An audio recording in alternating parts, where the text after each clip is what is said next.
Selamat Sabat. Selamat datang di Sekolah Sahabat Anak Gereja Masih Advent hari ke-7 Jemaat Makarios. My little storm, my little storm, my little storm. Christ is my friend, so like in my little storm, and we are sailing home. Halo, selamat sahabat anak-anak. Senang sekali pada sahabat hari ini Aunty Luni bisa berjumpa dengan kalian semua. Berita mission pada sahabat ini disampaikan oleh Aunty Aileen. Untuk kelas anak-anak yaitu beginner dan kinder akan disampaikan oleh Aunty Lady. Sebelum kita mulai sekolah sahabat, kita sama-sama berdoa dulu ya. Ambil sikap doa yang baik. Tuhan Yesus, kita mau mulai sekolah sahabat, pimpin kita semua agar bisa mendengarkan cerita yang disampaikan oleh Aunty Aileen dan juga Aunty Lady. Terima kasih Tuhan, di dalam namamu kami sudah berdoa mengucap syukur, amin. Sekarang sama-sama kita dengarkan ya ceritanya. Sekarang kita dengarkan berita mission ya teman-teman. Halo anak-anak, selamat sahabat. Sahabat ini Aunty Aileen akan membawakan cerita mission. Yuk kita perhatikan.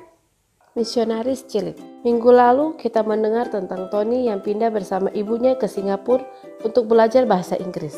Selama di Singapura, dia dan ibu juga belajar tentang Yesus setelah berteman dengan seorang wanita anggota gereja Masih Tuhan hari ke-7 yang baik hati di halte bus.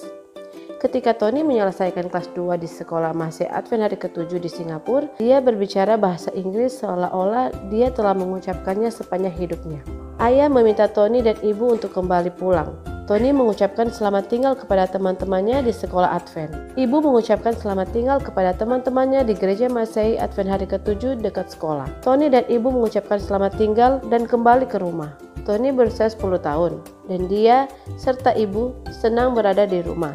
Mereka senang melihat ayah lagi. Tetapi mereka berdua melewatkan pergi ke gereja Advent setiap hari Sabat. Jadi ibu mencari gereja Advent di kota mereka. Setelah 6 bulan mencari, dia menelepon wanita baik hati yang dia temui di halte bus di Singapura. Dapatkah Anda membantu saya menemukan gereja Advent? Dia berkata, Tony dan saya rindu pergi ke sekolah Sabat dan gereja.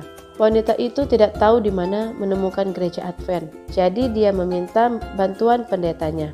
Pendeta menemukan nomor telepon seorang pemimpin Advent di kota Tony, dan segera ibu menerima nomor telepon itu. Tidak lama kemudian, Tony dan ibu bertemu dengan pemimpin Advent dan mendengar cerita yang luar biasa. 3 tahun sebelumnya, Tony pindah ke Singapura untuk belajar bahasa Inggris. Seorang misionaris asing pindah ke kotanya. Misionaris itu datang untuk membagikan kasih Yesus, tetapi dia tidak dapat berbicara bahasa itu. Jadi saat Tony belajar bahasa Inggris di Singapura, misionaris itu mencoba mempelajari bahasa Tony, tetapi itu sangat sulit baginya. Jadi dia berdoa kepada Tuhan, tolong kirimkan seseorang yang berbicara bahasa Inggris untuk membantu saya. Tony dan ibu bertemu dengan misionaris itu dan mereka sangat menyukainya.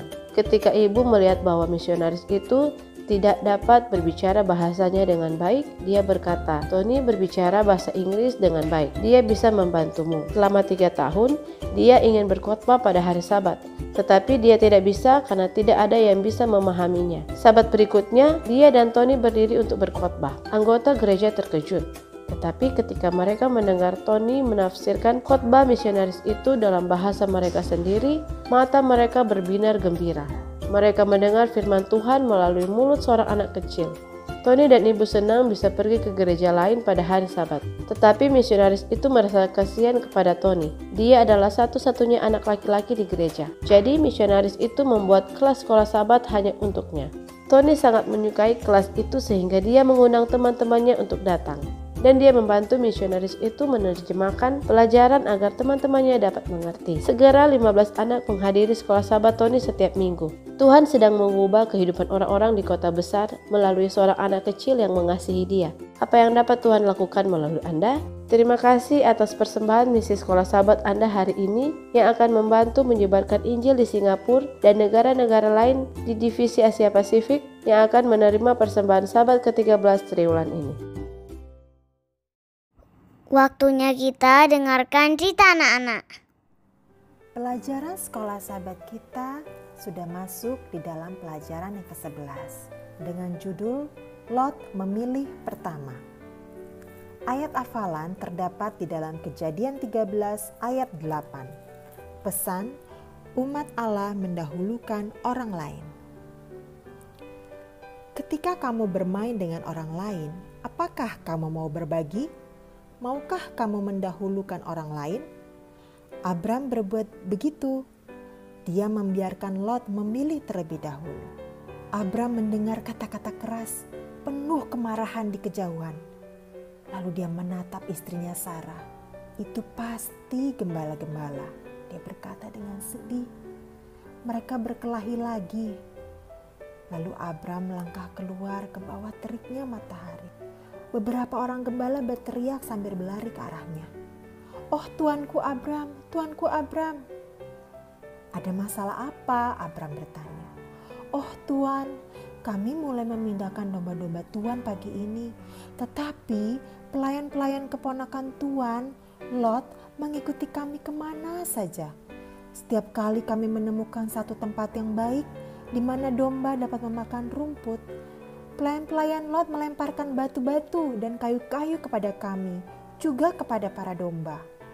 Abram lalu menutup matanya dan dia sangat berharap supaya masalah ini cepat selesai. Tapi dia tahu bahwa itu tidak akan terjadi. Abram dan Lot sama-sama sangat kaya sekarang, dengan domba-domba dan kambing-kambing yang amat banyak sekali. Dan pelayan mereka sudah sering berkelahi memperebutkan padang rumput yang baru dan tempat-tempat yang banyak airnya. Sekaranglah waktunya untuk menghentikan perkelahian. Aku akan membereskannya, kata Abram kepada para pelayannya. Lalu ia segera berdiri di depan tenda Lot. Lot berseru, "Paman!" ketika dia melihat Abram. "Senang sekali melihat paman. Ada apa paman siang hari seperti ini datang ke tendaku?" Abram menjawab, "Ayo kita jalan-jalan. Aku ingin menunjukkanmu sesuatu." Lalu kedua orang itu mendaki sebuah bukit kecil.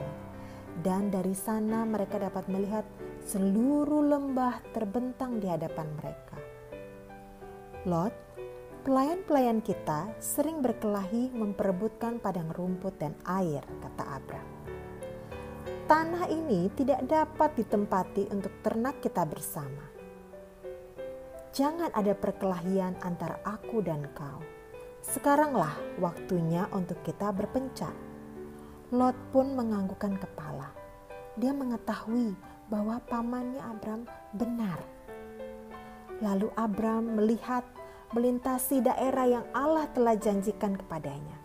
Lalu Abram berkata, "Kau pilihlah tempat mana yang engkau pilih untuk tempati. Jika kau pergi ke kiri, aku akan pergi ke kanan. Jika engkau pergi ke kanan, aku akan pergi ke kiri." Lalu Lot melihat ke seluruh tanah. Di kiri dia melihat padang rumput yang bagus. Itu akan menjadi satu tempat yang indah untuk ditempati. Tetapi di kanan padang rumputnya menawarkan rumput yang lebih baik. Dan sungainya akan memberikan banyak air. Itu juga akan menjadi satu tempat yang luar biasa untuk ditinggali. Lalu Lot berkata, dia memutuskan untuk, "Aku akan pergi ke kanan, paman." Kata Abram, "Setuju. Aku akan pergi ke kiri." Lalu Abram berjalan menemani Lot ke tendanya lalu pulang kembali. "Sarah," kata Abram kepada istrinya, "kita perlu membereskan barang-barang kita. Perkelahian di antara para gembala akan segera berakhir. Kita harus pindah." Sekolah sahabat kita sudah selesai. Sebelum itu, kita berdoa tutup dulu ya anak-anak. Ambil sikap doa yang baik. Terima kasih Tuhan, sekarang kita sudah selesai sekolah sahabat. Kita akan melanjutkan aktivitas di rumah. Jagai kami sepanjang hari ini Tuhan. Di dalam nama-Mu kami sudah mengucap syukur. Amin. Terima kasih anak-anak sudah menyaksikan YouTube Sekolah Sahabat Anak Gereja Makarios. Sampai ketemu sahabat depan. Tuhan Yesus memberkati.